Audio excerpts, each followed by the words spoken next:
Hello friends, मैं अमृता मिश्रा आप सभी का स्वागत करती हूँ। फ्रेंड्स, आपका दिन शुभ हो, मंगलमय हो।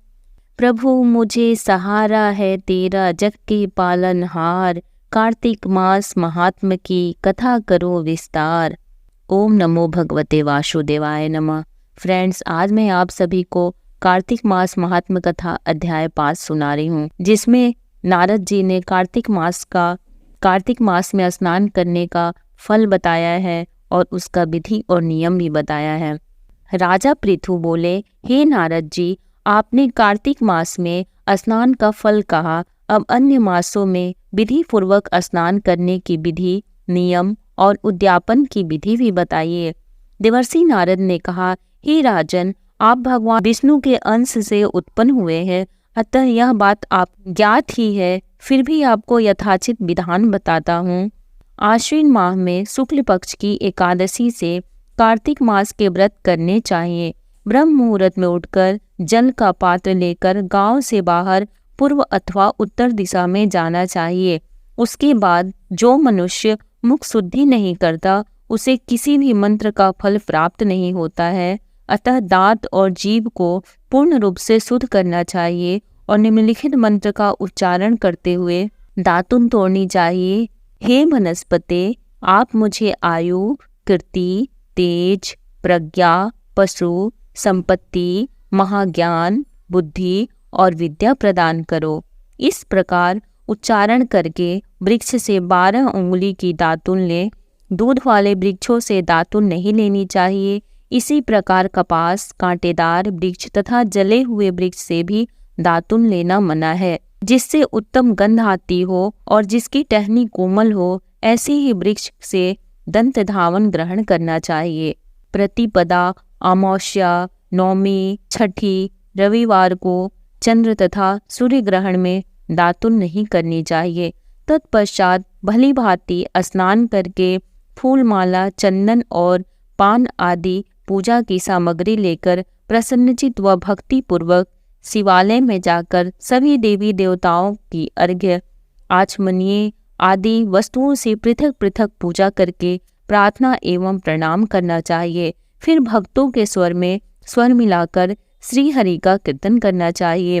मंदिर में जो गायक भगवान श्री हरि का कीर्तन करने आए हों, उनका माला, चंदन, तांबुल आदि से पूजन करना चाहिए, क्योंकि देवालयों में भगवान विष्णु को अपनी तपस्या, योग और दान द्वारा प्रसन्न करते थे, परंतु कलयुग में भगवत गुणगान को ही भगवान श्री हरि को प्रसन्न करने का एकमात्र साधन माना गया है।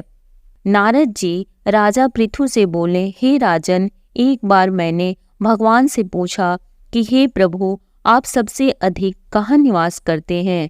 इसका उत्तर देते हुए भगवान ने कहा, हे नारद, मैं बैकुंठ या योगियों के हृदय में ही निवास नहीं करता, अपितु जहाँ मेरे भक्त मेरा कीर्तन करते हैं, मैं वहाँ अवश्य निवास करता हूँ।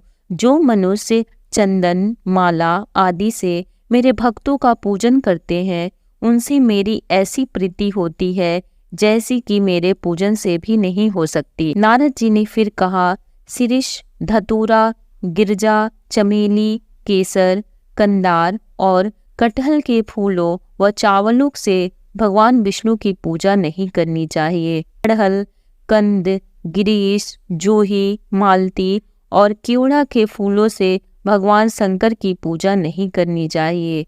जिन देवताओं की पूजा में जो फूल निर्दिष्ट है, उन्हीं से उनका पूजन करना चाहिए। पूजन समाप्ति के बाद भगवान से क्षमा प्रार्थना करनी चाहिए, यथा, हे सुरेश्वर, हे देव, न मैं मंत्र जानता हूँ न क्रिया, मैं भक्ति से भी हीन हूँ, मैंने जो कुछ भी आपकी पूजा की है उसे पूरा करें।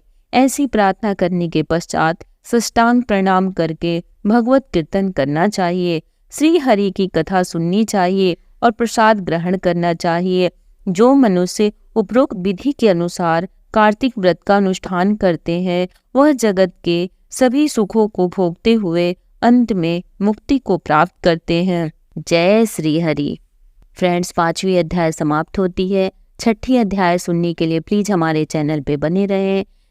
यदि ये कथा आपको पसंद आती है तो लाइक करें, शेयर कर दें, चैनल को सब्सक्राइब करें, बेल नोटिफिकेशन को प्रेस कर लें ताकि जब भी कोई नई वीडियो अपलोड करूं उसकी नोटिफिकेशन सबसे पहले आपको मिले। जय श्री कृष्ण। राधे राधे। जय श्री हरि।